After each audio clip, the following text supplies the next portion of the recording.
You can excuse my mess. I just wanted to show what I'm working on here. This is an old Grand Manufacturing crown iron for hat making.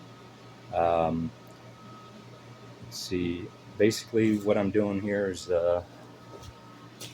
this machine had a worm gear on the back end here that attaches to the end of this shaft that goes down the middle of this spindle. This end is what holds onto your hat block, and then this piece here does the ironing. So basically what happened on this guy is all the teeth got just kind of worn off completely on this worm wheel. This shaft here, it had some play going back and forth in this housing.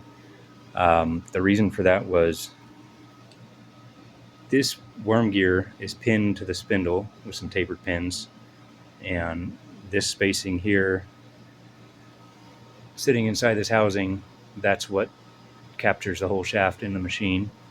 And this was worn down almost 1/8 of an inch. I machined it flat, so now it's a nice surface. And this in here was also pretty worn out, and I made a little tool to clean that up. I just took an old busted tap and ground it into a little cutting tool, and I actually used this shaft, flipped it around, just made this piece out of a little piece of round stock. I put it on the end, fed this shaft into this housing backward, and then just by hand, I turned that shaft where this cutter cleaned up this surface, because it used to have a bunch of deep grooves in it, so now it's at least a nice flat surface. And then I made this brass spacer. So this spacer is going to go in front of this worm gear, and that's going to reestablish this distance in here to capture the shaft in the housing.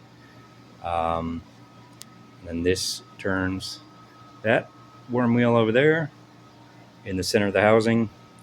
That's what drives the iron off this little rack down here. That's what drives it around your hat block. And just about to throw it all back together here, but just wanted to show a little bit the process. Thank you.